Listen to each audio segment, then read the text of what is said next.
ओम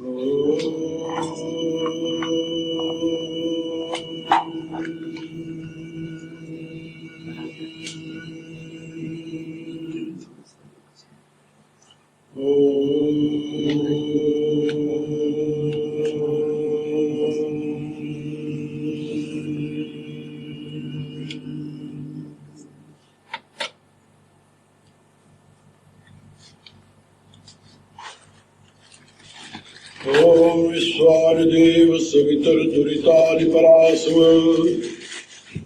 युधभद्रं तन्मयास्व। ओम भूर्भुवस्सुः तत्सवितुर्वरेण्यं भर्गो देवस्य धीमहि धियो यो नः प्रचोदयात्। ओम शांति शांति शांति।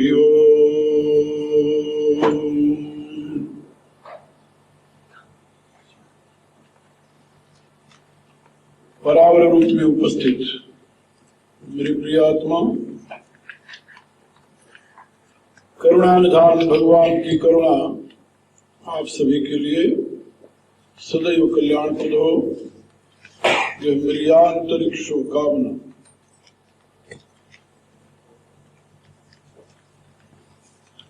यद्यपि यहाँ पर ज्ञान सत्र का ये प्रथम दिन है, किंतु जिस विषय की विवेचना हो रही है उसका आज छठा दिन है।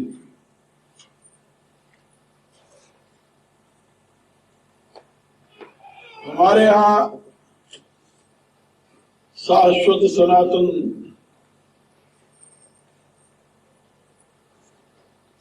वैदिक धर्म की साधना में पुरुष सूक्त का विशेष स्थान है। हमारा नित्य यज्ञ,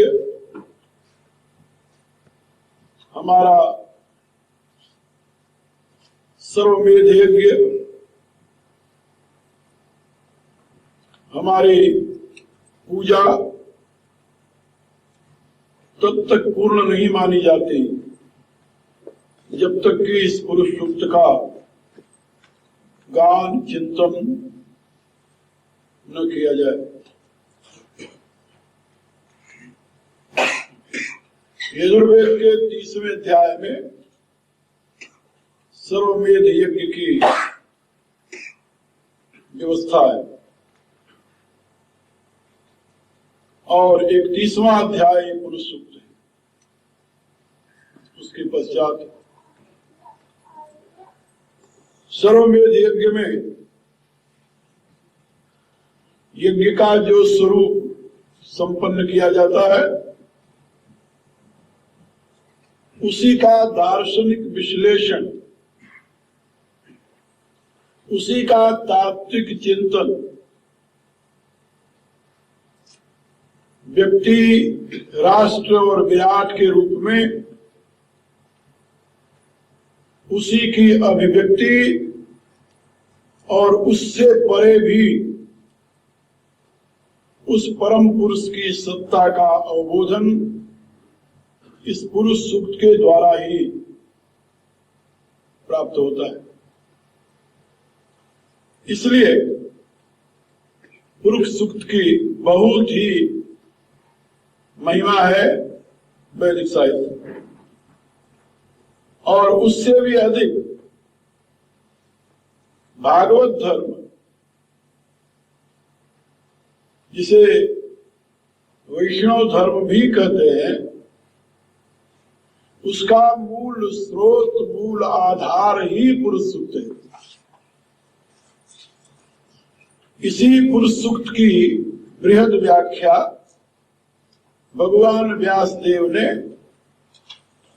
नारायणीयोपाख्यान नामक प्रसंग में महाभारत में की,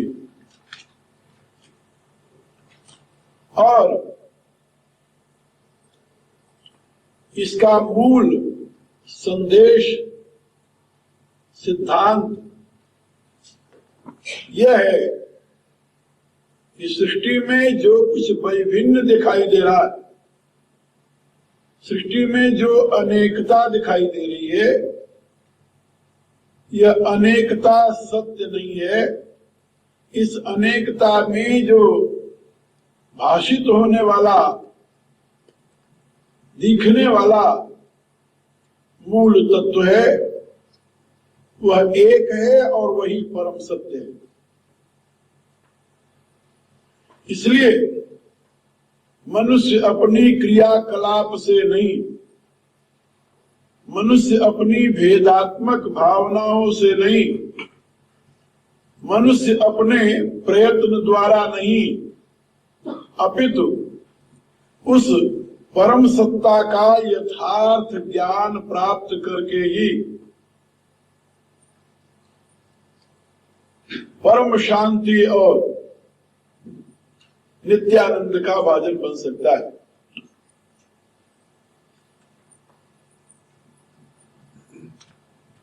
गीता उसी भागवत धर्म का दार्शनिक विश्लेषण करती है और श्रीमद् भागवत उसी भागवत धर्म का चारित्रिक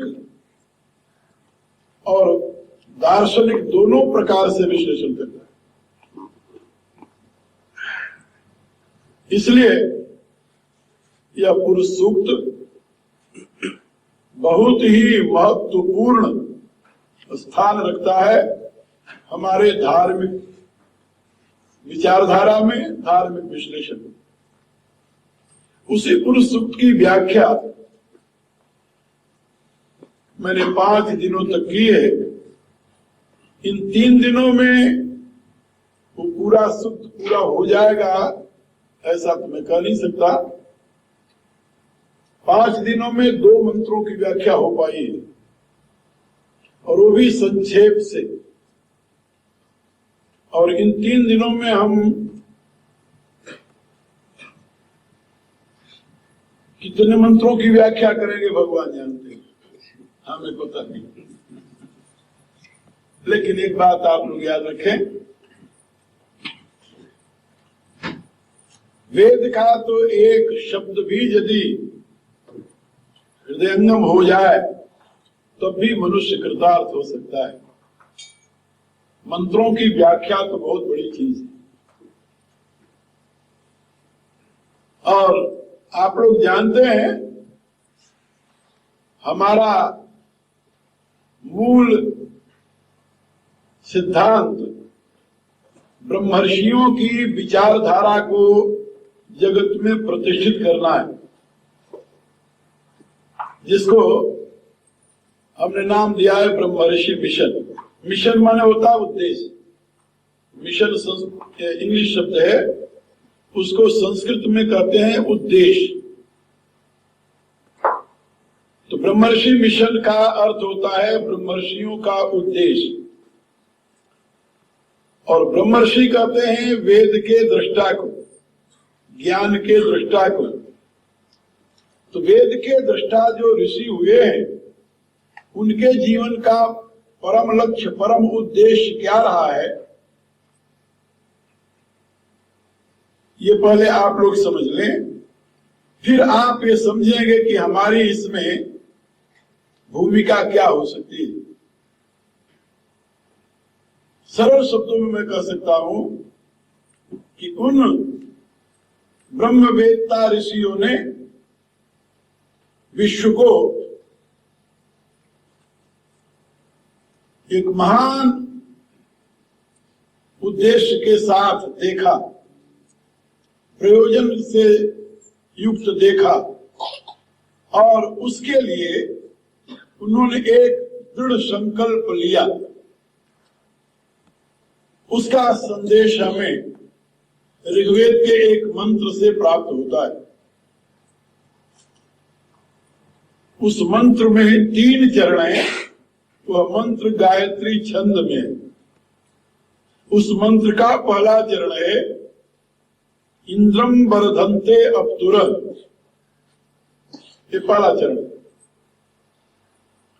उन तत्वदृष्टा ऋषियों ने ये देखा कि कोई भी व्यक्ति, कोई भी जाति, कोई भी समाज दरिद्र होकर के दुनिया में गौरवान्वित नहीं हो सकती, प्रतिष्ठित नहीं हो सकती और न तो सुखी हो सकती। इसलिए व्यक्ति, राष्ट्र और समाज, इन सबके लिए उनका एक आदेश हुआ, इंद्रम वर्धन्ते अप्तुरा इंद्रम ऐश्वर्यम। इंद्र किसे कहते हैं? कहा ऐश्वर्य को। उस ऐश्वर्य की तुम वृद्धि करो, वृद्धि करो, ऐसा उन्होंने संदेश दिया। ऐश्वर्य की वृद्धि का अभिप्राय क्या? तुम्हारा शारीरिक, तुम्हारा मानसिक, तुम्हारा बौद्धिक, तुम्हारा आध्यात्मिक विकास और इसके साथ ही तुम विश्व के समस्त ऐश्वर्यों के अधिपति बनो। जब कोई व्यक्ति ऐश्वर्य युक्त हो जाता है तो समाज उसको नमस्कार करता है, और वही व्यक्ति यदि ऐश्वर्यहीन हो जाए तो कोई उसकी तरफ देखना भी पसंद नहीं करता। हमारे गांव की एक कहावत है, पैसा धरावे तीन नाम, परसु परसुआ परसराम।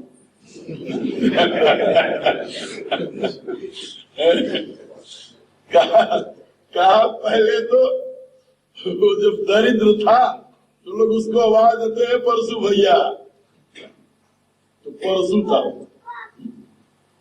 और दरिद्र हो गया तो लोग कहे परसु नहीं रहा तो परसुआ हुई। और मेहनत करके जब वो अपने आप को कुछ संपन्न बना लिया तो लोग कहने लगे आइए जी परशुराम जी ये तीन नाम किसका हुआ? ऐश्वर्य। दरिद्रता में किसी का सम्मान नहीं होता। आप देखिए, मैंने अमेरिका, कनाडा, यूरोप के देशों में देखा, एशिया के दो महादेश एशिया के दो महादेश सारी दुनिया स्वीकार करती है। एक का नाम भारत है, दूसरे का चाइना। चाइनीज भी इन देशों में रहते हैं और भारतीय भी रहते हैं। और चाइना पहले राज्य शासन में था, भारत भी राज्य शासन में था। भारत जब स्वतंत्र हुआ तो वहां के अदूरदर्शी नेताओं की कृपा से कोई देश नहीं बचा जिससे उसने भीख न मांगा हो।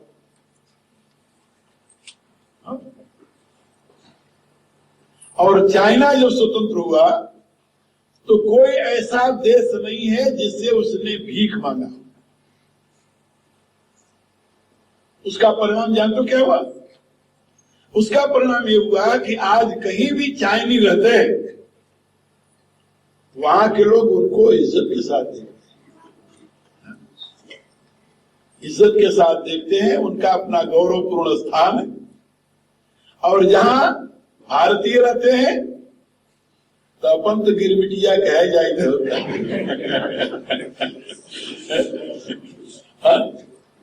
ये गति है।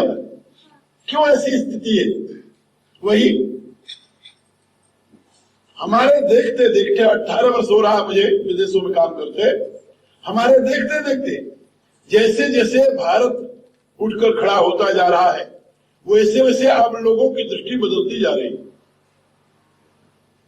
और मेरा ये दावा है कि यदि भारत में कोई कुशल योग्य नेता रहा होता तो दुनिया में जो आदर भारत को मिलता वो दुनिया में किसी को प्राप्त न हो सकता। लेकिन आज भारत के विद्वान, मेरे से एक नहीं अनेकों विद्वान देश विदेशों में घूम रहे हैं और सैकड़ों नहीं, हजारों नहीं, लाखों नहीं, करोड़ों को उन्होंने अपने ज्ञान और विज्ञान द्वारा अपने आश्रित किया है, अधीन किया है, करोड़ों लोगों। और जो समझदार लोग हैं वो भारत के ज्ञान विज्ञान को आज भी नमस्कार करते हैं, इज्जत देते हैं। लेकिन जिस भारत के ज्ञान विज्ञान को, अध्यात्म शास्त्र को, जिन भारत के महात्माओं को पश्चिम के लोग पूजते हैं, उसी भारत की आम जनता से वो घृणा करते हैं। क्यों? ऐसा क्यों है? इसलिए कि भारत ने अपने ऐश्वर्य को खो दिया। इसलिए वेद का सर्वप्रथम ये संदेश है, इंद्रम वर्धन्ते अप्तुरः, तुम ऐश्वर्यशाली बनो, शीघ्रता से, तत्परता से, लगन से काम करो जिससे तुम ऐश्वर्यशाली बनो। और दूसरा, ये एक चरण है, मुझे वेद के पुरुष सूक्त की व्याख्या करनी है, इस मंत्र की नहीं है, लेकिन इस मंत्र के माध्यम से हम आप लोगों को भारतीय ऋषियों का अभिप्राय बता रहे हैं, वो क्या चाहते हैं। तो सबसे पहले उनकी ये चाह है कि आप ऐश्वर्यशाली बने, दरिद्र बन करके, भिखारी बन करके दुनिया में तुम्हें मान नहीं मिलेगा और न तो कोई व्यक्ति तुम्हारी बात सुनेगा भी नहीं। हमारे भारत के एक महान विद्वान, महाकवि, और उनको नोबेल पुरस्कार प्राप्त हुआ और उसके पश्चात वो जापान गए यात्रा में। जापान के एक विश्वविद्यालय में उनका कार्यक्रम रखा हुआ था और वहां के विद्यार्थियों ने बाहर, उसी हाल के बाहर जहां उनको बोलना था, लिख करके नोट लगा दिया कि हम गुलाम देश की फिलॉसफी नहीं सुनना चाहते। और जब वो हाल में पहुंचे तो केवल वो थे और प्रबंध करता, बाकी हाल खाली। मेरे कहने का अभिप्राय कि यदि आप ऐश्वर्यशाली हो तो आपकी बात सब सुनेंगे, मानेंगे, और यदि आप दरिद्री हो तो आपका कहीं स्थान नहीं। वेद वाणी की महत्ता तब सिद्ध होगी जबकि वेद के अनुयायी समृद्धशाली होंगे, ऐश्वर्यशाली होंगे, शक्तिशाली होंगे, तो उनकी बात सुनी जाएगी, मानी जाएगी, उनके द्वारा वेद के मंत्रों का अर्थ लोग समझना चाहेंगे। और यदि वेदानुयायी शक्तिशाली नहीं है, समृद्धशाली नहीं है, ऐश्वर्यशाली नहीं है, तो उनकी कोई कीमत नहीं होगी दुनिया। ये बात याद रखो। इन्हीं वेद मंत्रों को पश्चिम के विद्वानों ने गणेरियों की गीत गा करके पुकारा था। सुना होगा आप लोगों ने। जब पश्चिम के विद्वान मैक्स मूलर की अध्यक्षता में 7 ईसाई मिशनरी भारत गए, संस्कृत पढ़ा, और जब वेद का अध्ययन करने लगे तो उन्होंने कहा कि ये तो जो शेफर्ड गणेरिये होते, बकरी और भेड़ चराने वाले, कहा कि वो जंगल में बकरी भेड़ चराया करते थे और वहां आपस में कान में अंगुली डाल करके जो गीत गाते थे उसी का संकलन है वेद। वेद की इतनी निंदा उन्होंने क्यों की? इसलिए कि वो देखते थे वेद जिस जाति का ग्रंथ है, धर्म ग्रंथ है, उस जाति की अवस्था क्या है, उसकी दुर्गति को देख करके वो कल्पना नहीं कर सकते थे कितना महत्वपूर्ण होगा। और जिस व्यक्ति ने ये बात लिखी पहले प्रारंभ में, उसी व्यक्ति ने आखिर में जब भारत में आंदोलन छिड़ा स्वतंत्रता संग्राम का, उसके सामने सब कुछ होता रहा, वो देखता रहा, भारत की जागृति को देख करके उसी व्यक्ति ने लिखा कि ये वेद जो है समस्त ज्ञान विज्ञान का कोश है। तो कौन था व्यक्ति जानते हो? उसका नाम था मोक्ष मूलर। इसलिए हाँ, मैक्स मूलर कहते हैं, संस्कृत में से मोक्ष मूलर कहते हैं।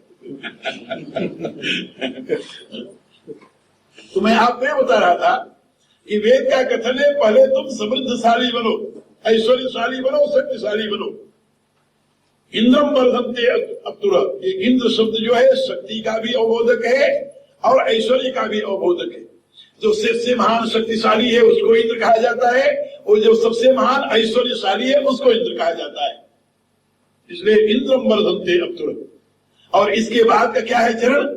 कृण्वन्तो विश्वम आर्यम, सारे विश्व को, केवल अपने आप को नहीं, तुम्हारे ऊपर जिम्मेदारी है, तुम्हारे ऊपर ये दायित्व है कि तुम सारे विश्व को आर्य बनाओ। सारे विश्व को, एक को नहीं। कुछ लोग कहते हैं कि वेद में कन्वर्सन के लिए स्थान नहीं है। तो मैं पूछता, कन्वर्सन माने क्या? यदि कन्वर्सन माने मनुष्यता का परिवर्तन है तो वेद उसकी आज्ञा देता है, और यदि कन्वर्सन माने किसी का नाम यानी राम से बदल करके रहीम रखना है तो वेद उसकी इजाजत नहीं देता। कन्वर्सन का जो आजकल रूप चल रहा है निकृष्ट रूप है। निकृष्ट रूप क्यों कहा जाता है जानते हो? इसलिए कि वहां व्यक्ति के व्यक्तित्व का परिवर्तन नहीं होता। अब भारत में एक आंदोलन शुरू हुआ है। आंदोलन जानते हो क्या है? भारत का हरिजन समाज, हरिजन जिसे हरिजन कहते हैं, छोटी जाति के, भंगी जिसे कहते थे, आप लोग क्या कहते हो पता नहीं। उस समाज को ये दुख था कि सवर्ण हिंदू हमसे घृणा करते हैं और बहुत संख्या में वो क्रिश्चियन बन गए। उनको दो प्रकार से क्रिश्चियन बनाया गया, एक तो प्रलोभन दे करके और दूसरा ये बताकर कि ये सवर्ण लोग तुमसे घृणा करते हैं, तुम हमारे पास आ जाओ, हम तुम्हें समानता देंगे।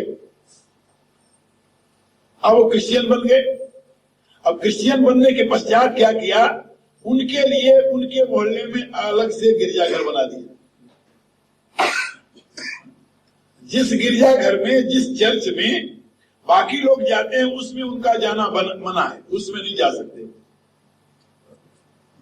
एक जहां वो लोग बैठकर रोटी खाते हैं, भोजन करते हैं, वहां वो खा नहीं सकते।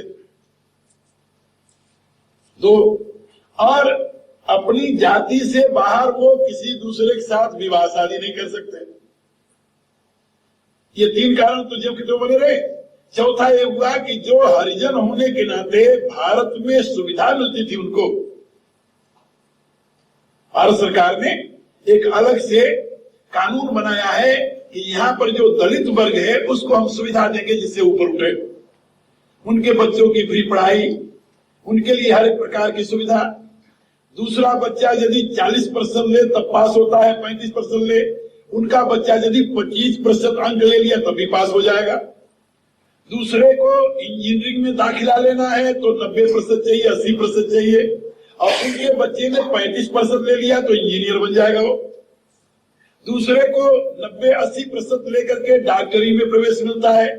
उनका बच्चा जो है वो यदि 40% ले लिया तभी वो डॉक्टर बन जाएगा। इतना ही नहीं, दूसरा कोई एमए कर ले जिस पद को पाएगा, यदि वो कोई हरिजन मैट्रिक कर लिया या गलत ही कहीं से मैट्रिक का सर्टिफिकेट पेश कर दे तभी उसको स्थान मिल जाएगा। इतनी सुविधा है उसको। भारत में विकास की पूरी सुविधा है, भारत सरकार दे रही है। लेकिन जिस दिन वो हरिजन से क्रिश्चियन बन गया उस दिन सारी सुविधा कट, क्योंकि अब तो हरिजन रहा ही नहीं हो, सुविधा तो हरिजन के लिए है। अब वहां पर आंदोलन ये चल रहा है कि हमारे साथ जो सरकार की सुविधा मिलती तो खत्म हो गई क्रिश्चियन बनते ही, क्योंकि अब हम क्रिश्चियन हो गए तो अब अवर्ण नहीं रहे। लेकिन हमारी गति तो वही रही। पहले भारत के सवर्ण लोग हमसे घृणा करते थे, अब जो सवर्ण क्रिश्चियन हैं साहब वो हमसे घृणा कर रहे हैं। बहुत बड़ा आंदोलन चल रहा भारत में। और वो कहते हैं कि हम क्रिश्चियन नहीं रहेंगे, हम तो वही रहना ठीक समझते हैं। अब उसमें से एक बहुत बड़ा वर्ग है, वो कहता है कि भाई हम तो हिंदू हैं, हम क्रिश्चियन नहीं। मेरे कहने का अभिप्राय कि कोई भी व्यक्ति इस प्रकार से जो कन्वर्सन होता है, कन्वर्सन, उसमें व्यक्ति का व्यक्तित्व तो नहीं बदला, व्यक्तित्व ही कोई रह गया, केवल नाम बदल दिया। नाम बदल करके उस गोठे से भेड़ हाँ करके अपने गोठे में कर लिया। अब गिनती हो रही, तेरी भेड़ ज्यादा है कि हमारी भेड़ ज्यादा है। अब वो कहते हैं कितने परसेंट क्रिश्चियन है, कितने परसेंट हिंदू है। हम इतने परसेंट क्रिश्चियन है, इसलिए हमें माइनॉरिटी का पूरा यानी लाभ मिलना चाहिए, क्योंकि माइनॉरिटी में अल्पसंख्यक है। ये जो राजनीतिक जाले हैं, इसको परिवर्तन नहीं कहते। तो समझे, वेद का निर्देश है कृण्वन्तो विश्वम आर्यम, सारे विश्व को श्रेष्ठ बनाओ। आर्य कोई जाति नहीं, ये बात याद रखना। वेद में हमें कहीं आर्य नाम की जाति नहीं मिली। बड़े विश्वास के साथ मैं कह रहा हूं आपको, क्योंकि जाति जो होती है उसमें परिवर्तन नहीं होता। जाति बनाई नहीं जाती, जाति तो होती है। जाति के विषय में एक शब्द आया है, समान प्रसवात्मिका जाति। अपने जैसा आगे संतान उत्पन्न करे उसको जाति कहते हैं। तो जाति तो एक है, उसको कहते हैं मनुष्य। मनुष्य की संतान मनुष्य होती है, इसलिए जाति एक है, उसे मनुष्य कहते हैं। आर्य जाति नहीं, क्योंकि मनुष्य बदला तो नहीं जाता, मनुष्य तो मनुष्य रहेगा। तो कृण्वन्तो विश्वम आर्यम का माने क्या हुआ? ये तो आर्य एक जाति है, पश्चिम की देन है, भारत की नहीं, वैदिक साहित्य की नहीं। पश्चिम के लोगों ने कहा आर्य एक जाति है। अच्छा, पश्चिम के लोगों ने एक बड़ी मजे की बात और कही कि आर्य जाति किसे कहते हैं? कहा जिसकी लंबी नाक हो, पतले ओठ हो, गोरा शरीर हो, कहा बोले आदमी, हाँ ऊंचा कद हो, वो आर्य जाति का है। यानी जो कुछ विशेष करके पश्चिम के कुछ देशों के जो लक्षण थे उनके शरीर के स्ट्रक्चर के, वो उन्होंने आर्य के नाम पर मर दिया कि ये इस प्रकार का स्ट्रक्चर हो तो आर्य होगा। और उसका परिणाम क्या हुआ आप लोग जानते हो, 2 महायुद्ध हुए। लेकिन वेद कहता है कृण्वन्तो विश्वम आर्यम, ऋषियों ने कहा कि तुम सारे विश्व को श्रेष्ठ बनाओ। आर्य मान श्रेष्ठ, री गतौ धातु से आर्य शब्द बनता है व्याकरण में, जिसका अर्थ होता है गतिशील, उन्नतिशील, प्रकाशशील, ज्ञानशील। तो सारी दुनिया को तुम उन्नतिशील बनाओ, ज्ञानशील बनाओ, प्रकाशशील बनाओ। गति ज्ञान, गति गमन, गति प्राप्त। गति के 3 अर्थ होते हैं। ज्ञानवान बनाओ, गतिशील बनाओ, और उनको पूर्णत्व प्राप्त हो ऐसी दिशा प्रदान करो। कृण्वन्तो विश्वम आर्यम, ये है ऋषियों की अभिप्सा, ये है ऋषियों का उद्देश्य, और ये है ऋषियों का मिशन। समझे ना? सारे विश्व को गतिशील बनाना, सारे विश्व को ज्ञानवान बनाना। और यहाँ विश्व शब्द का प्रयोग किसके लिए किया है? ये बिल्डिंग के लिए। कृण्वन्तो विश्वम आर्यम माने विश्व के मनुष्यों को आर्य माने श्रेष्ठ बनाओ। ये आर्य शब्द का प्रयोग हमारे यहाँ श्रेष्ठ के लिए होता है। पिता को आर्य कहते थे, स्त्री पति को आर्य कहती है, आर्य पुत्र कहती है। और इसी आर्य शब्द का अपभ्रंश शब्द आप लोग अच्छी प्रकार जानते होंगे, अय्या, अय्या कहते हो। और इसी आर्य शब्द से बना है आजा, आजी, आर्या को आजी, आर्य को आजा, और आजा, आजी, अय्या, बब्बा, ये अपने बोलचाल की भाषा। ये आर्य शब्द का अपभ्रंश बिगड़ा हुआ रूप है। तो सारे विश्व को श्रेष्ठ बनाओ, विश्व को तुम ऐसा बना दो जिससे विश्व में कहीं अज्ञान न रह जाए, विश्व में कहीं दुख न रह जाए, विश्व में कहीं यानी रुकावट न पड़े। सब गतिशील हो, सब गतिमान हो, सब ज्ञानवान हो, और सब विकास की दिशा में आगे बढ़े। कृण्वन्तो विश्वम आर्यम, ये वेद का निर्देश है, यही ऋषियों का उद्देश्य है, और यही काम वैदिक धर्मानुयायियों का है कि वो सारे विश्व को एक ऐसे ज्ञान के आलोक से पूर्ण कर दें जिससे सारा विश्व ज्ञान के प्रकाश में मैं और तुम मेरा और तेरे के बंधन से सदा के लिए मुक्त हो जाए और वह सब अद्वैत के आनंद में निमग्न हो जाए। क्योंकि जब तक द्वैत है, जब तक द्वैत है तब तक दुख है, याद रखो। गोस्वामी तुलसीदास ने अपनी मैंने पत्रिका में लिखा है, सपने वो नहीं सुख द्वैत दर्शन बात कोटिक को कहे। जब तक द्वैत का दर्शन है, द्वैत की दृष्टि है, तो स्वप्न में तुम्हें सुख नहीं मिलने वाला, याद रखो। इसलिए गृहवंतो विश्वम आर्य। और आखिरी चरण क्या है इस मंत्र का? अपगनंतो अरावण। वेद में सबसे अधिक निंदा यदि किसी की गई है, जानते किसकी की गई? अदानी। अदानी, अदानी माने रा माने दान, रा दाने, दान देने वाले को याज्ञिक कहा गया है और उसकी स्तुति की गई। अयजमान, यजमान ऐसा कहा गया है। और जो दान नहीं देता उसके लिए अयजमान कहा गया है, अदानी। और अदानी को कहा गया अरावण, और अरावण को कहा गया है अपगनंत। अपगनंत माने उसको ऐन ठोकर मारकर दूर फेंक दो, उसके लिए समाज में स्थान नहीं। वैदिक ऋषियों ने ये दृष्टि दी कि तुम यजमान बनो। यजमान का ही अपभ्रंश है यजमान।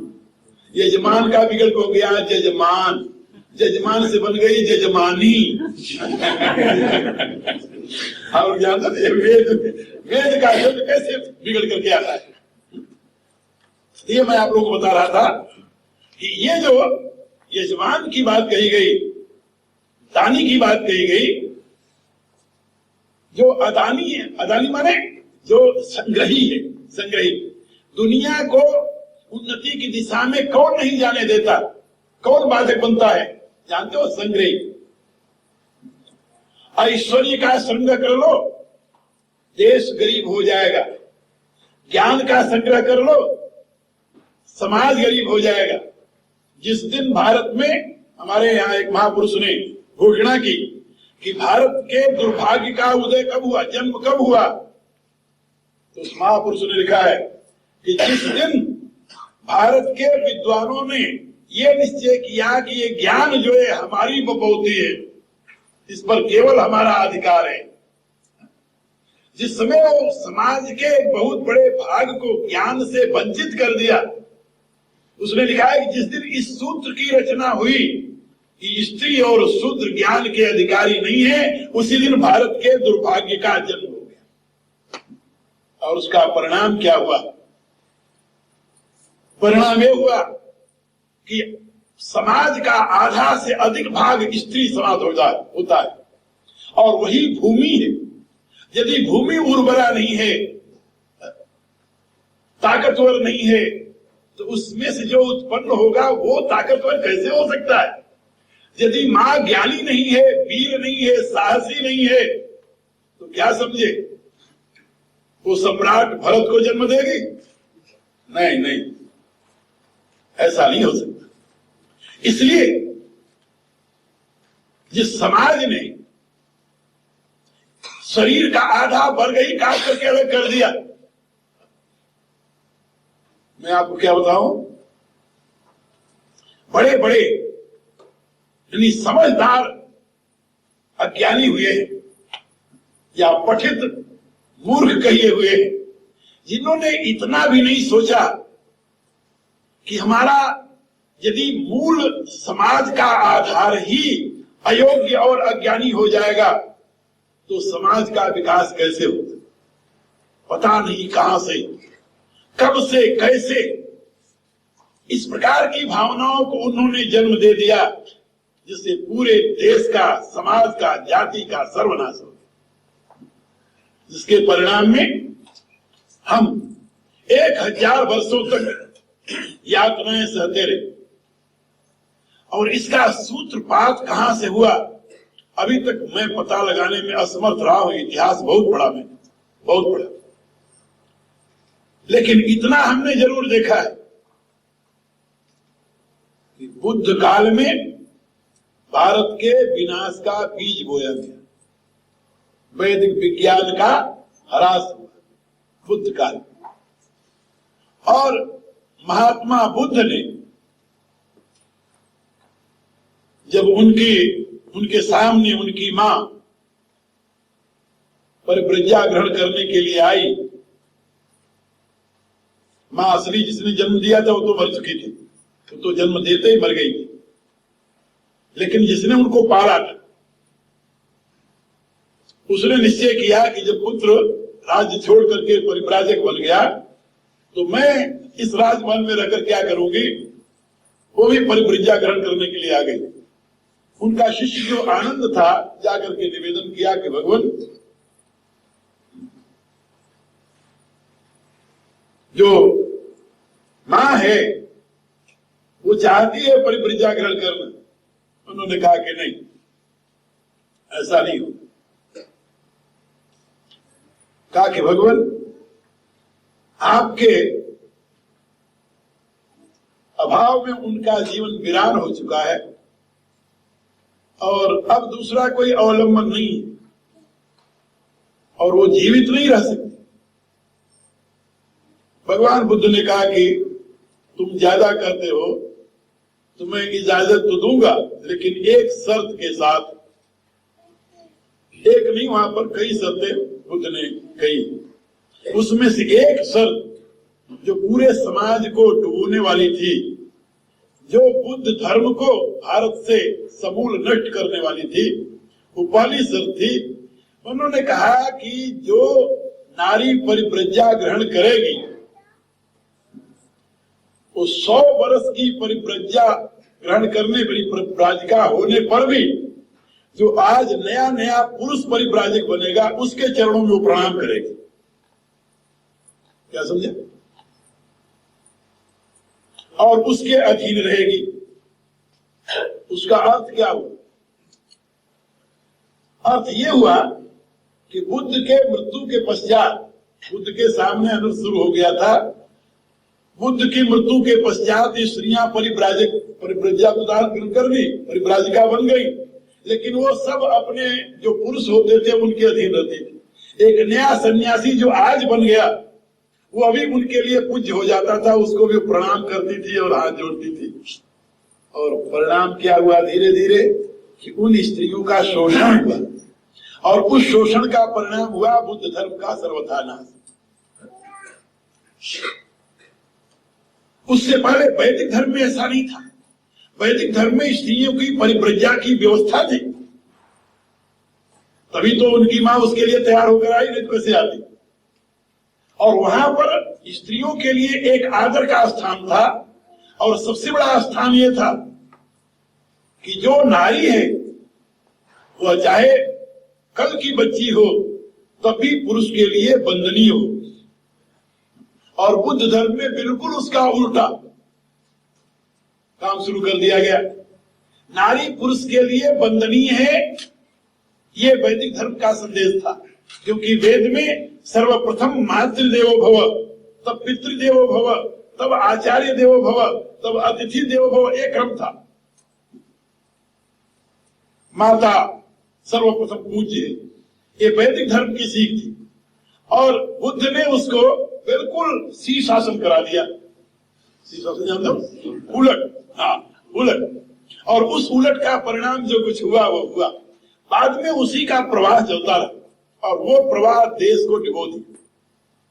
और उसी में मैं आपको बता रहा था कि जहां संग्रही हुए, अदानी हुए, ज्ञान भी दान है। क्या समझे? सबसे बड़ा दान है ज्ञान का दान, ज्ञान का संग्रही, धन का दान, धन का संग्रही, बल का दान, बल का संग्रही। ये जिस समाज में होंगे उस समाज का सर्वनाश होगा।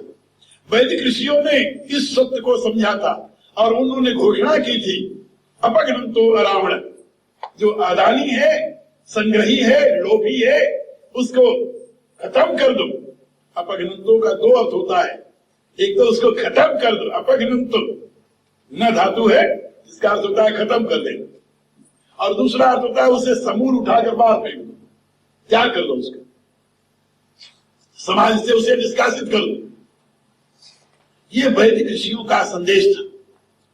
लेकिन दुर्भाग्यवश वो संदेश केवल वेद के पन्नों में ही पड़ा रहा और हम सब वैदिक धर्म की गीत गाते हुए भी उसको जीवन में उतार नहीं सके और उसका परिणाम 1000 वर्ष तक हमारी दुर्गति रही। हमारी चाह है कि स्वतंत्रता के बाद अब तो हिंदू जाति उस दुर्गति से मुक्त हो। इसीलिए वैदिक ऋषियों का मूल संदेश जो है, उपदेश जो है, उद्देश्य जो है, उसको पूर्ण करने के लिए ये ब्रह्म ऋषि मिशन की प्रतिष्ठा हुई। ब्रह्म ऋषियों के मिशन माने उद्देश्य को पूरा किया जाए। कौन करेगा? उनकी संतानें करेंगी। जैसे वेद में ऋषिकाएं हैं, ऐसे कुछ देवियां विद्वान होकर सामने आएंगी। जैसे वेद में ऋषि हैं, ऐसे कुछ पुरुष विद्वान होकर सामने आएंगे और उन वैदिक ऋषियों के समान ही अपने जीवन को लोक हित में समर्पित करेंगे। वहां पर संग्रह के लिए कोई स्थान नहीं होगा किसी भी प्रकार।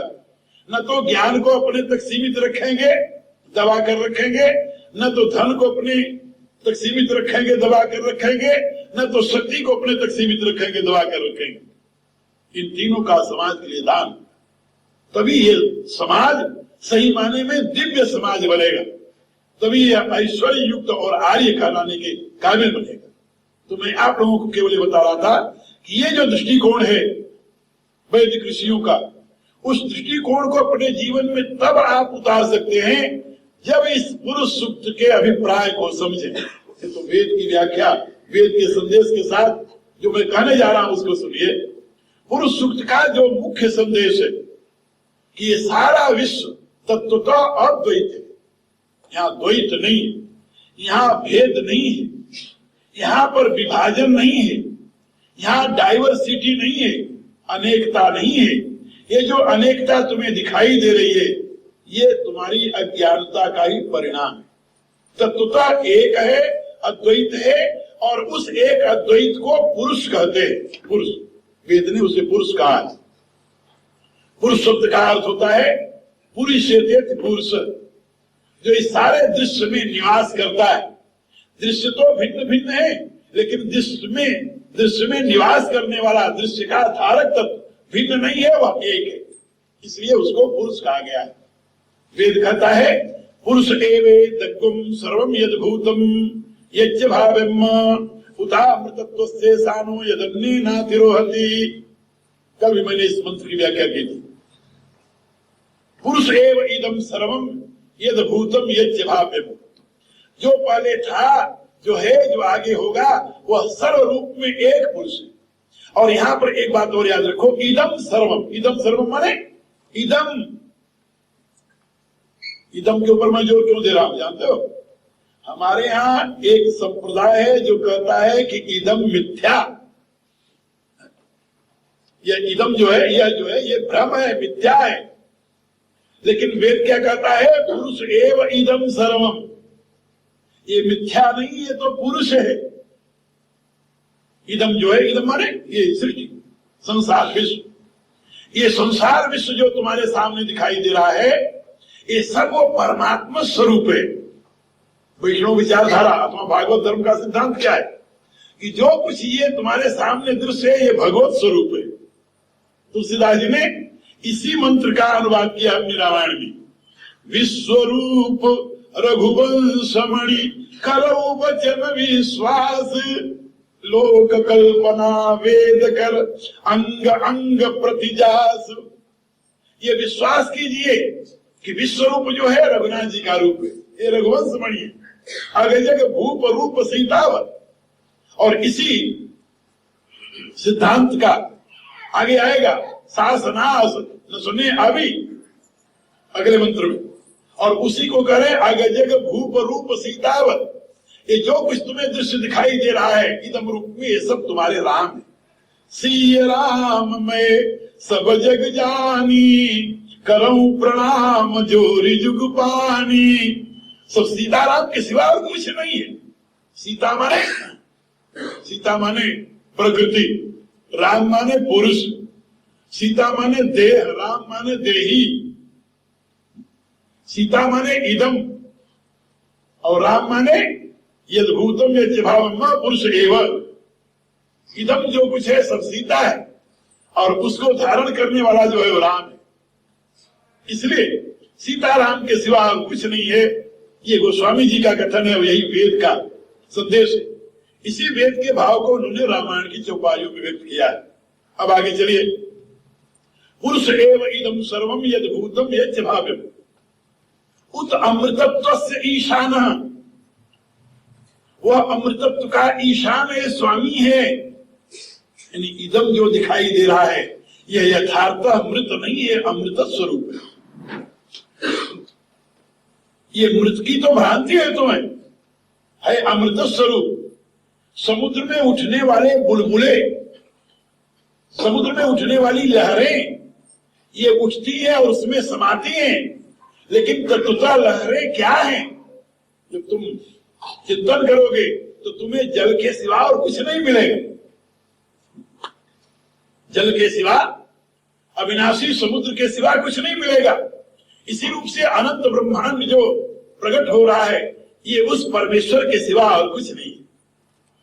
पुरुष एव इदम सर्वम यद भूतम यज्ञ भाव्यम उत अमृतत्व से ईशान, वह अमृतत्व का ईशान है, स्वामी है। यद अन्य न अतिरोहत, अन्य न अतिरोहत का एक अर्थ कल मैंने बताया, आज एक दूसरा अर्थ आप लोगों को बता रहा। यद अन्य न अतिरोहत का इदम जो है ये तो हम देखते हैं विकास और क्षरण धर्मा है। का क्षरण जिसे कहते हो वो भी विकास का ही दूसरा रूप है। जो क्षरण तुम कहते हो वो विकास का एक दूसरा रूप है। वो विकास ही विकास है, वहां क्षरण नहीं है। कहा वो विकास कैसे होता है? कहा यद अन्येन, अन्येन माने अत्ता के द्वारा, उस परमात्मा के द्वारा। यहां अन्न शब्द का अर्थ परमात्मा है। अति स अन्न, अदति स अन्न, और उस परमात्मा को एक काल कहा गया है। और एक वेद का मंत्र है, कठोपनिषद में आता है, यत्र ब्रह्म च क्षत्रम च उभौ भवति ओदनः मृत्यु यस्योपसेचनम। कहा ब्रह्म किसे कहते हैं, परमात्मा किसे कहते हैं?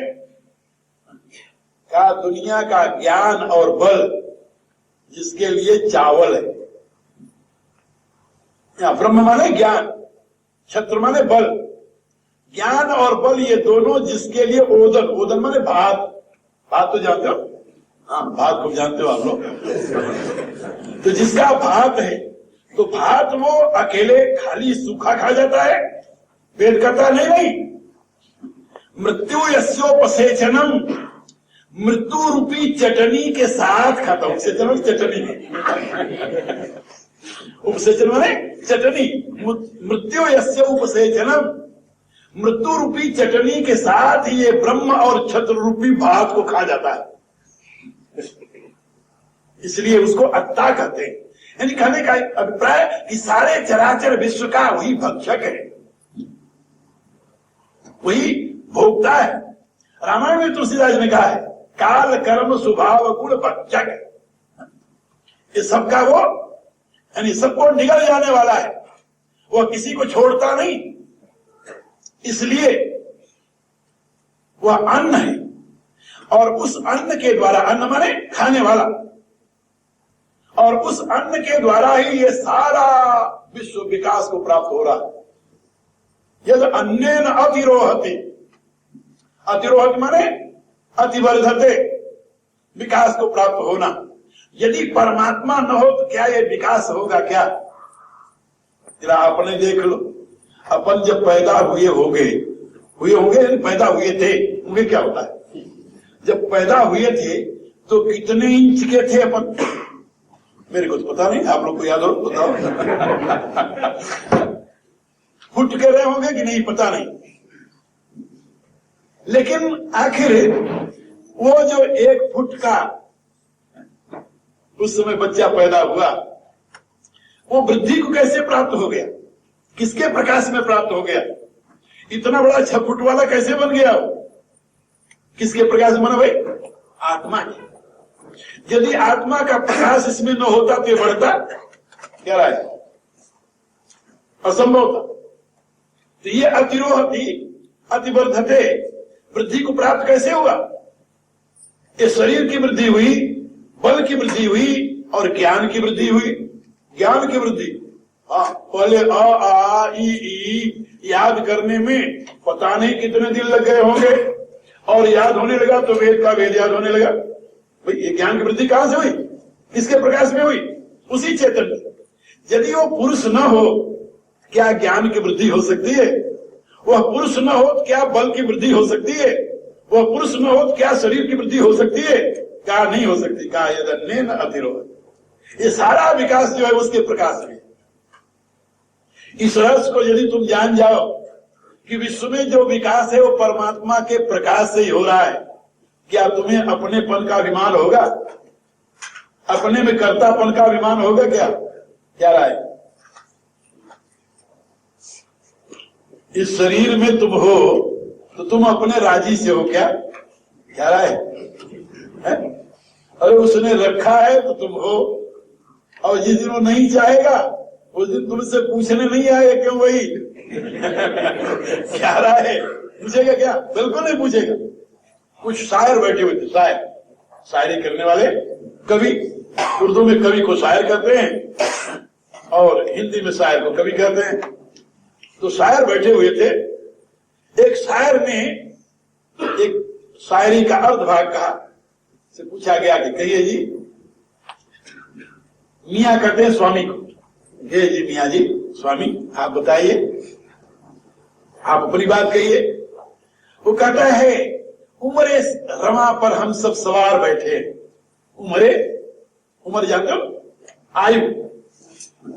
उमरे रमा पर हम सब सवार बैठे, आयु रूपी घोड़े पर हम सवार होकर के बैठे हुए हैं।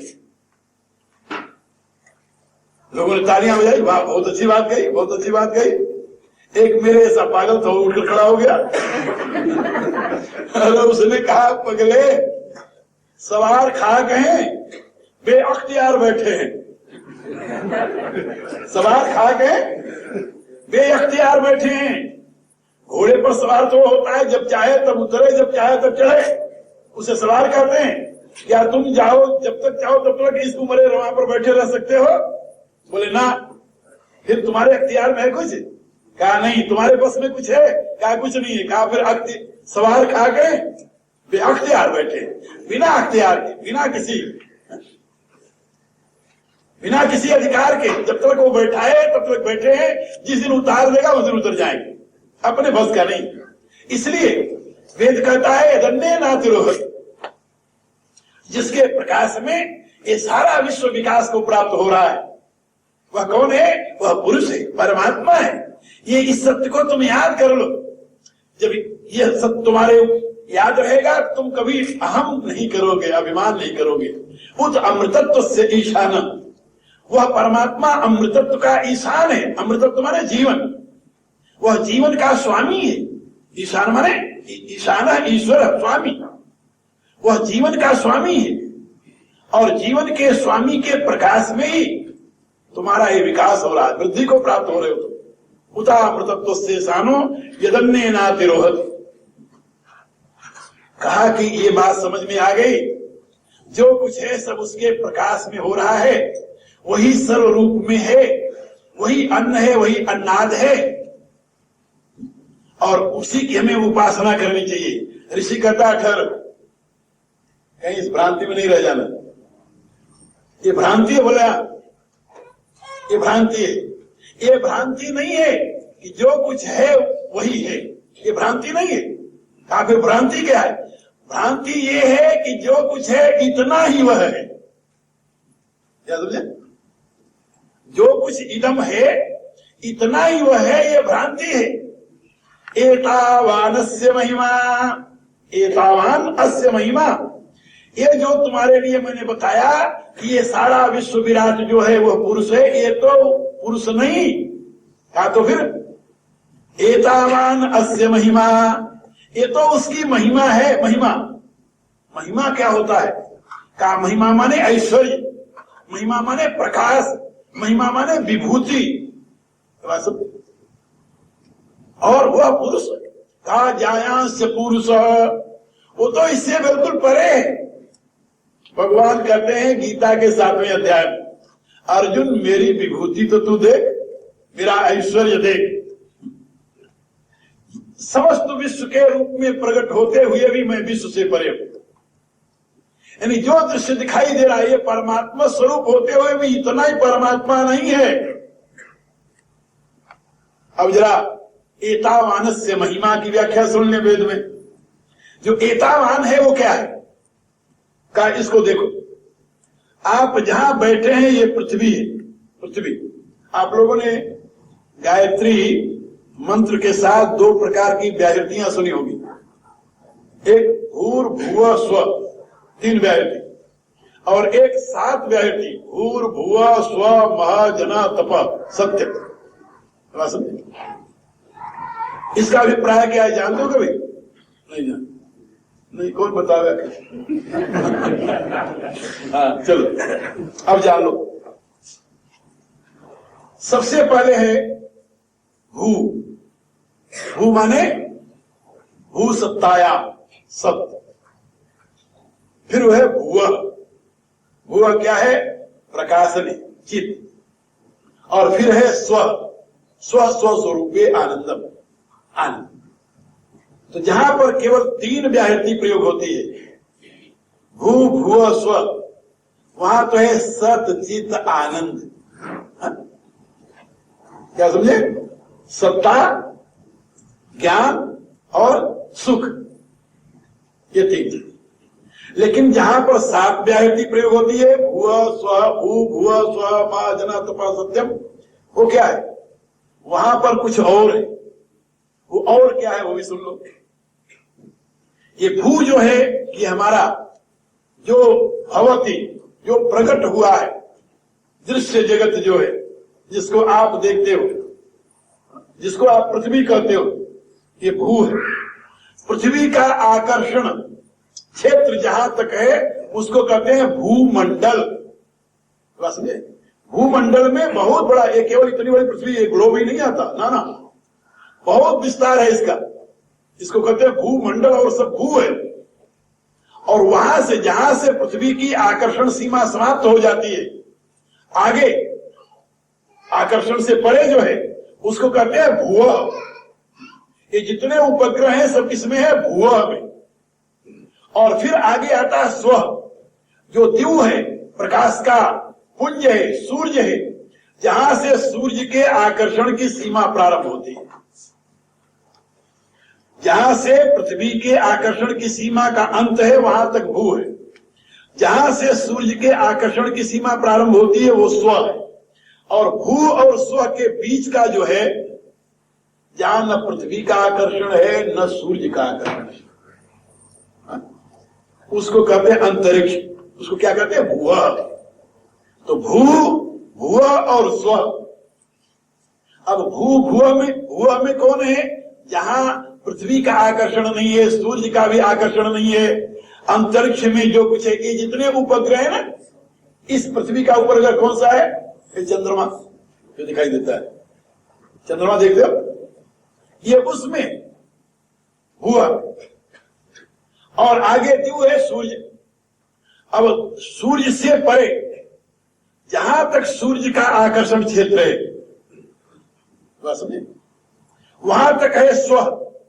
और जहां सूर्य से परे सूर्य जिसका अंग है उसको हमारा क्या कहते हैं? पारमेष्ठी।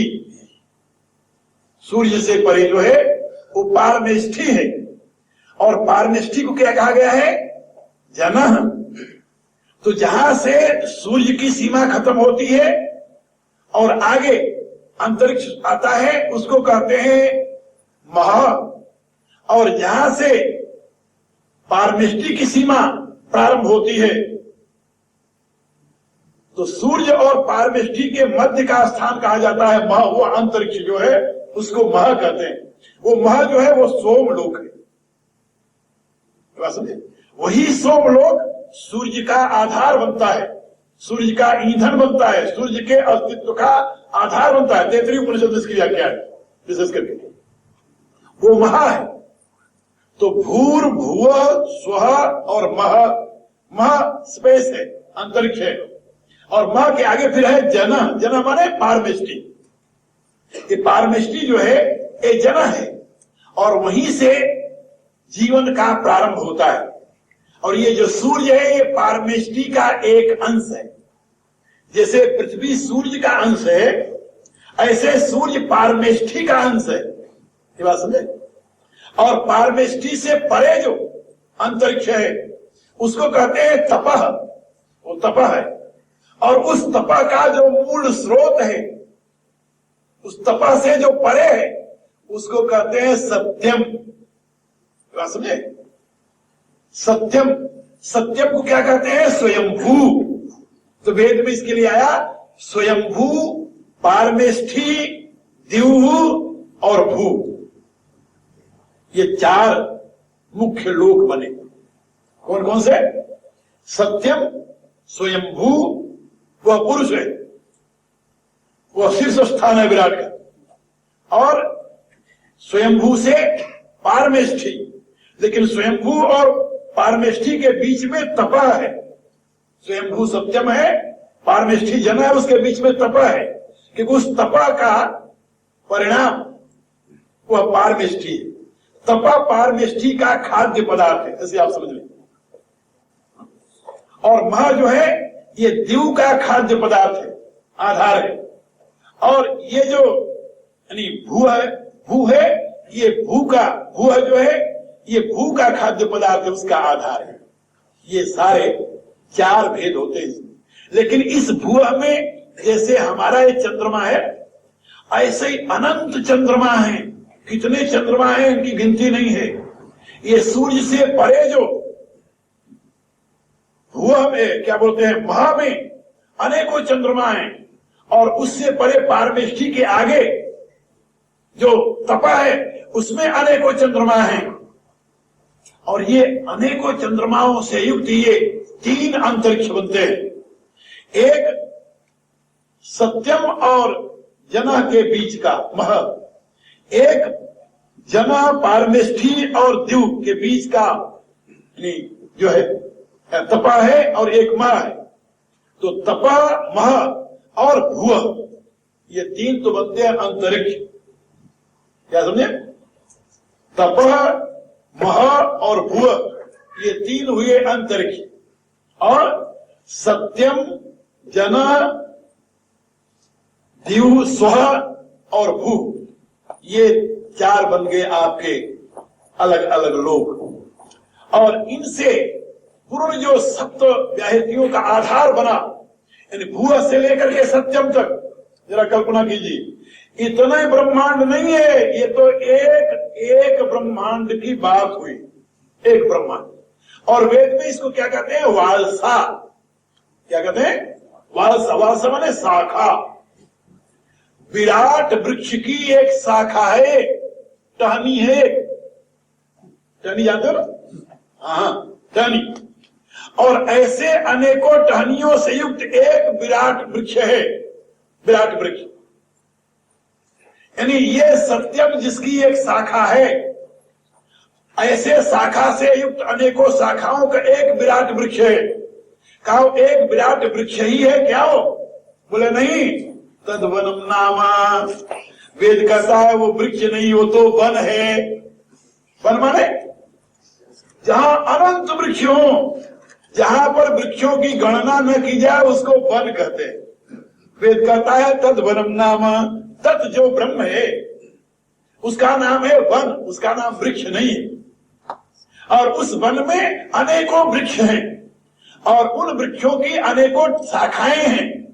और उन शाखाओं में से भू, भुव, स्व, म, जना, तपस, सत्यम एक शाखा है। अब जरा आप इदम का अर्थ लगा लो। अरे बोले आदमी, इदम का कोई अर्थ लग सकता है? कौन अर्थ लगा सकता है? और वेद कहता है कि ये एतावानस्य महिमा, एतावान अस्य महिमा। ये जो सत्यम तक की गीत मैंने गाई है, ये तो इसकी महिमा है, ये इसकी महिमा है। अतः जायांश पुरुष ततो जायांश पुरुष, उससे परे वह सही में पुरुष जो है, सच्चिदानंद ब्रह्म जो है, वो तो सत्यम से परे है। सत्यम को स्वयंभू कहा है, और स्वयंभू माने ब्रह्मा। ब्रह्मा जानते हो? और कितने ब्रह्मा हैं इस सृष्टि में, कोई गिन सकता है? एक बार ब्रह्मा जी को अभिमान हो गया, पुराण की कथा सुनाओ। ब्रह्मा जी को अभिमान हो गया कि मैं दुनिया की सृष्टि करूं और पूजा हो शंकर और विष्णु की, हमें कोई पूजता ही नहीं। तो कहा मैं सृष्टि यदि बंद कर दूं तो फिर कौन पूजेगा? जब सृष्टि नहीं होगी पूजेगा कौन? तो उन्होंने जाकर श्रीमन नारायण के चरणों में प्रणाम किया। भगवान ने कहा कहिए जी ब्रह्मदेव कैसे आए? कहा महाराज बहुत काम करते करते थक गया। कहा फिर क्या चाहिए? कहा रिटायरमेंट। अंतर्यामी सबके हृदय की जानने वाले भगवान मुस्कुराए। कहा बहुत अच्छी बात, चलो आपको हम रिटायरमेंट दे देंगे। कब से आप छुट्टी पर जाना चाहते हो भाई? रिटायरमेंट लेनी है, लीव लेनी है? कहा महाराज थक गए, अब तो बहुत वर्ष हो गया सृष्टि करते, अब तो आप हमें छुट्टी दे दो तो बहुत अच्छी बात, नहीं रिटायरमेंट दे दो।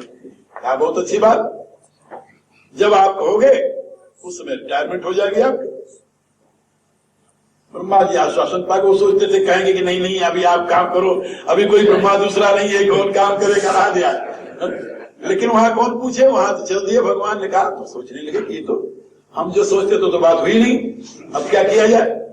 और जब बाहर जा रहे थे देखा तो कई विचित्र प्राणी, ऊंट जैसे अपने होता, ऊंट जैसे विचित्र प्राणी, और उसमें इधर भी भरे इधर भी भरे।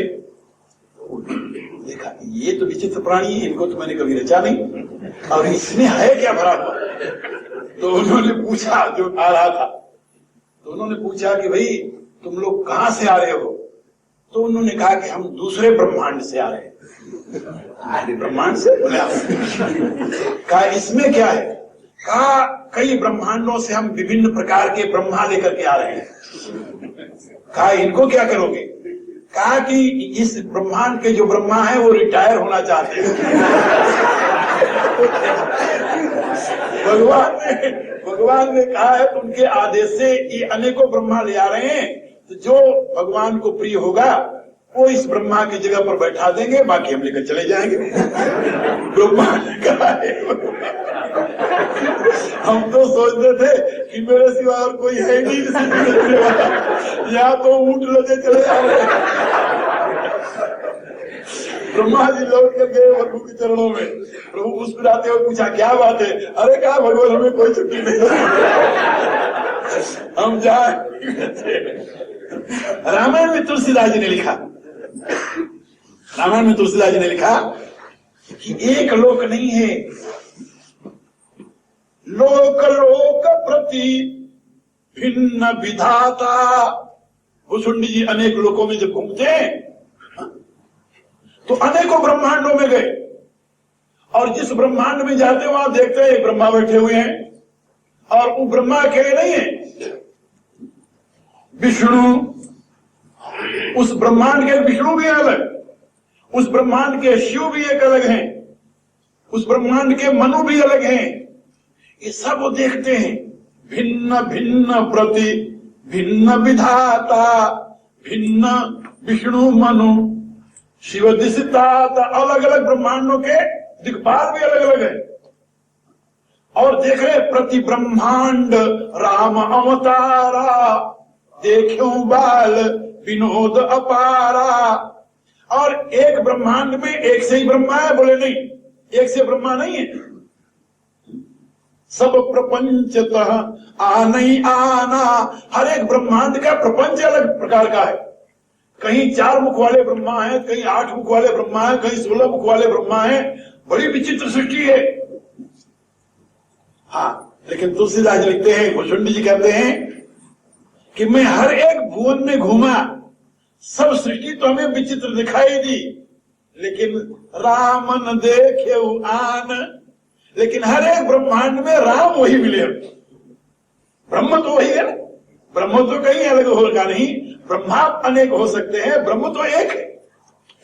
तो रामायण का जो राम है वो वेद का ब्रह्म है, ये बात याद रखो। तो ये मैं आप लोगों को बता रहा था कि अनंत ब्रह्मांड है। भगवान राम अपनी मां को जब अपना विराट रूप दिखा रहे हैं, दिखरावा मात ही निज अद्भुत रूप अखंड, रोम रोम में लागे कोटि कोटि ब्रह्मांड। एक एक रोए में करोड़ों करोड़ों ब्रह्मांड लटक रहे हैं, और हर एक ब्रह्मांड का एक ब्रह्मा है।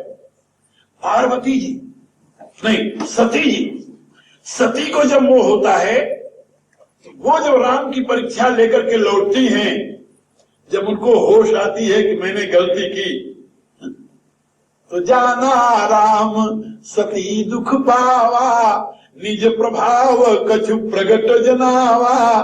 तो प्रभु ने देखा कि सती को बड़ा दुख हुआ है, इसलिए मैं थोड़ी सी अपनी महिमा, अपना प्रभाव, एतावानस से महिमा जिसकी बात हो रही है, मैं थोड़ा अपनी महिमा दिखाऊं इनको। तो सती देखने लगी, सती दीख आगे मग जाता। आगे आगे देखा, कौन जा रहा है?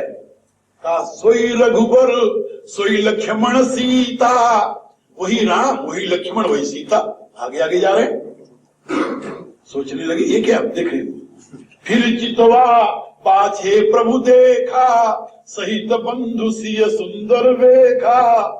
जहां चितवई तह प्रभु आसीना। जहां सती की दृष्टि जा रही वही राम दिखाई दे रहे हैं, और राम अकेले नहीं है, लक्ष्मण और सीता के सही। देख करके सती घबरा गई।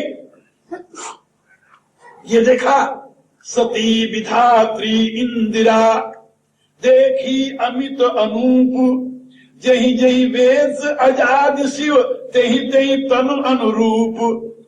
तो देखा कि एक सती नहीं, उनके जैसी अनेकों सतियां हैं जो प्रभु की सेवा कर रही, अनेकों लक्ष्मी है जो उनकी सेवा कर रही, अनेकों वहां पर ब्रह्माणी है जो सेवा कर रही है।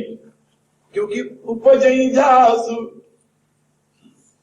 अंशते नाना, शंभु विरंच विष्णु भगवाना। उस ब्रह्म के अंश से अनेकों ब्रह्मा, अनेकों विष्णु, अनेकों शिव उत्पन्न होते हैं। और उपजई जासु नहीं, इसी रूप से जो कुछ हम देखते हैं वो तो परमात्मा का प्रकाश है, परमात्मा भी से अनंत है। तुलसीदास ने लिखा विनय पत्रिका में कि जिस समय मनुष्य प्रभु की बड़ाई बड़ी, आपनी छोटाई छोटी, प्रभु की पुनीतता आपनी पाप पीनता।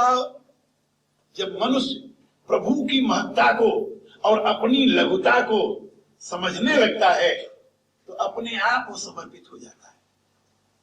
उसको समर्पण करने के लिए सीख नहीं देना पड़ता। कहा प्रभु, आजकल भारत में 300 भगवान पैदा हुए। भगवान 300 भगवान, जो यानी 100, 200, 1000, 2000 मूर्खों को अपने पीछे लगा ले, वो भगवान बन जाता है। हाँ? भला सोचो, जहां 80-85 करोड़ लोग रहते हो, और 85 करोड़ का भी कल एक मैं अखबार पढ़ रहा था, कई बार से छिपा हुआ था, उसमें बताया 24% केवल साक्षर है। साक्षर, साक्षर जानते हो, यानी वो अक्षर पहचानते हैं, लिखते, विद्वान नहीं। जहां पर जिस देश में केवल 24% साक्षर रहते हो, भारत की सरकार ने 5वीं पास को साक्षर मान लिया है। 5वीं पास, और 5वीं पास माने पहली से लेकर 5वीं तक परीक्षा नहीं होगी, 5वीं का सर्टिफिकेट दे दो, साक्षर हो गया, पढ़ा लिखा हो गया, धक्का दो बाहर जाए, मजदूरी करे अपना। अब वहां जहां ऐसे 84 करोड़ लोग रहते, करोड़, अरे यार तो जिस देश में रहते हो वो तो 1 करोड़ 40 लाख की आबादी का देश है, 1 करोड़ 40 लाख। और जहां से आए हो ना, जहां से आपके पिता पर पिता आए हैं, उस एक प्रांत का जान दो कितनी आबादी इस समय 12.5 करोड़। उत्तर प्रदेश, यूपी जिसे कहते हैं, उत्तर प्रदेश की आबादी 12.5 करोड़। अब वहां कितने निरक्षर होंगे, और कोई भी चमत्कार दिखावे अपने पीछे लगा ले, और जिसके पीछे लगे 100, 200, 1000, 2000 आदमी, वो भगवान बन गया। और ऐसे कितने भगवान है? 380। हाँ भारत, हाँ और क्या ना समझे। अरे भारत केवल संत ही उत्पन्न नहीं करता, भगवान भी पैदा करता है। अब उन भले आदमियों को कौन समझावे कि भाई भगवान जो है वो तो अनंत ब्रह्मांडों का जो मूल स्रोत है उसे भगवान कहते हैं। ये तो भगवान की महिमा मात्र है। जिन ब्रह्मांडों की मैंने बात बताई ये भगवान नहीं, ये विराट पुरुष का नाम भगवान नहीं, विराट पुरुष तो भगवान की महिमा है। क्या समझे? विराट का नाम भी भगवान नहीं है, विराट तो भगवान की महिमा मात्र है। ततो विराट जायत विराजो अधिपुरुष आ गया है। तो वेद कहता है एतावानस्य महिमा, ये जो कुछ तुम देख रहे हो यहाँ की मैंने व्याख्या कर दी है, सब उसकी महिमा है। और वह स्वयं अतो जायांश पुरुष है, वो तो पुरुष परमात्मा परमेश्वर तो इससे बहुत दूर है। जायांश माने दूर, वायांश माने परे, जायांश माने महान। इसके तीनों अर्थ होते हैं। परमात्मा इससे और महान है। और कितना महान है वो, इसकी कुछ बात हमें समझा सकते हो? इसकी महानता वेद कहता थोड़ा सा तुम्हें बता सकता हूं। आप सोचिए उन ऋषियों की अनुभूति जिन्होंने ब्रह्म के इस स्वरूप का अनुसंधान किया, कैसे किया? कैसे किया? इसकी बड़ी सुंदर विधि है उसी वेद में। ऋषियों ने पहले प्रश्न किया, किम कारणम ब्रह्म कुत स्म जाता जीवाम के न कुछ संप्रतिष्ठा। मैंने बड़ी व्याख्या की है इसकी। ब्रह्म विद्या विज्ञान नामक मेरी पुस्तक है, ईशोपनिषद की व्याख्या भाष्य, उसमें हमने इसका काफी विश्लेषण किया है, आप लोग पढ़ना सकते। ऋषियों ने निश्चय किया कि कारण का पता लगाया जाए। पहले तो बुद्धि का सहारा लिया। मनुष्य के पास सबसे बड़ा धन तो बुद्धि है, बुद्धि के बल पर ही तो हिटता रहता। तो बुद्धि का सहारा लिया पहले उन्होंने। तो बुद्धि से उन्होंने सोचा काल स्वभाव नियति यदीक्षा भूतात्मयोनि पुरुष इत्या। काल स्वभाव नियति यदीक्षा भूतात्मयोनि पुरुष, ये 6 विषयों पर उन्होंने चिंतन किया कि ये 6 कारण हो सकते हैं। लेकिन एक एक करके बुद्धि में एंड काट करके धराशायी कर दिया। और ये निश्चय हुआ कि भाई ये जो तुम्हारी कल्पनाएं ये सब व्यर्थ है। कहा फिर सत्य क्या है? तो उन्होंने कहा सत्य ऐसे नहीं जान सकते थे। कहा बुद्धि से परे जाओ तब तो सत्य का पता चलेगा। तो ते ध्यान योगानुगता अपश्यन देवात्म शक्ति सुगुणैर निगूढ़ा। फिर उन्होंने बाहर का सारे इंस्ट्रूमेंट त्याग दिए और आंख बंद करके अंतर्मुखी हो गए। अंतर्मुखी होकर के ध्यान योग के द्वारा तब उन्होंने देवात्म शक्ति सुगुणैर निगूढ़ा, ध्यान योग के द्वारा उसको देखा। ते ध्यान योगा अनुगता अपश्यन, अपश्यन माने देखा। ध्यान योग के द्वारा उन ऋषियों ने देखा। क्या देखा? देवात्म शक्ति, उस परमेश्वर की महाशक्ति को देखा जो स्वगुणैर निगूढ़ा, जो अपने गुणों से अपने आप को आवृत किए हुए थे। भगवान यही कहते गीता में, नाहम प्रकाशा सर्वस्य योग माया समापित। कहते मैं सबके लिए प्रकाशित नहीं होता, मैं अपने योग माया के द्वारा ही अपने आप को ढके रखता हूं। योग माया क्या है? यही भू भुव स्व मा जना तपा सत्यम, ये सब योग माया के ही अंग हैं। जब इससे ऊपर जाओ तब तो देखोगे उसे पहले कैसे देखोगे? और ये जड़ इसकी कहा है? ऊर्ध्व मूल मधा शाखा, ऊर्ध्व मूल है। सत्यम से परे जाओ, और सत्यम से परे तुम बुद्धि से नहीं जा सकते। बुद्धि तो सत्यम तक तुम्हें ले जाएगी, उससे परे ते ध्यान योगानुगता, ध्यान योग के द्वारा तुम उस अवस्था में जा सकते हो जहां से ऋषियों ने उस परम सत्य का दर्शन किया है, और तुम भी उसको देख सकते हो, दर्शन कर सकते हो। यही ऋषियों ने बताया।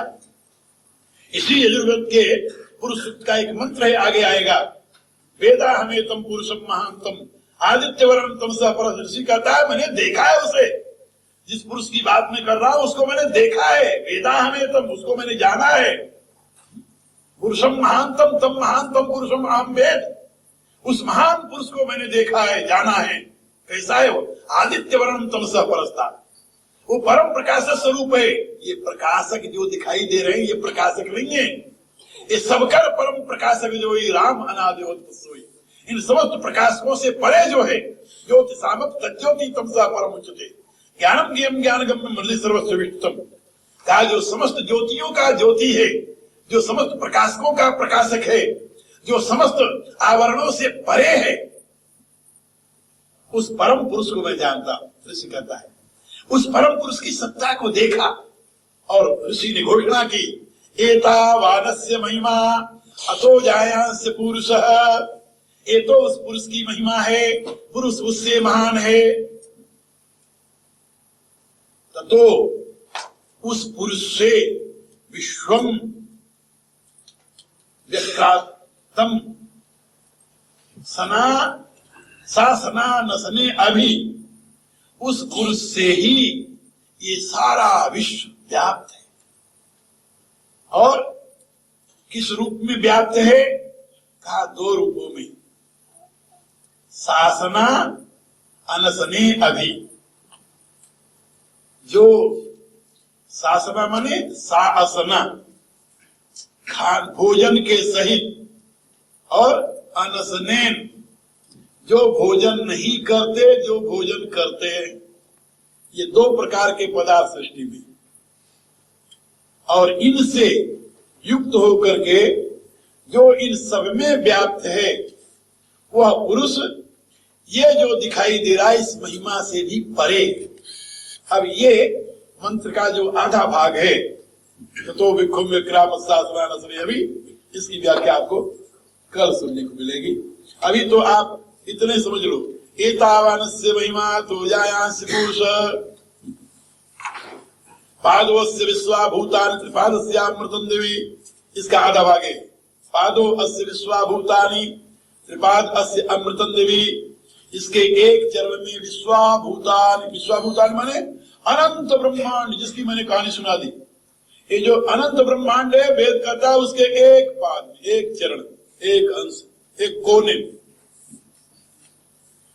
और वह स्वयं अमृतम दिवी, वो अमृत स्वरूप दिव्य जो परमात्मा है वो तो इससे बहुत परे। कल इस अर्धाली की व्याख्या आप लोगों को सुनाई जाएगी। मैं समझता हूँ एक ही मंत्र 3 दिन में पूरा, तो हम क्या करेंगे? हाँ, हम तो अपनी तरफ से बड़ी कोशिश कर रहे हैं। ओम भूर्भुवः स्वः, ओम भूर्भुवः स्वः, तत्सवितुर्वरेण्यं भर्गो देवस्य धीमहि धियो यो नः प्रचोदयात्।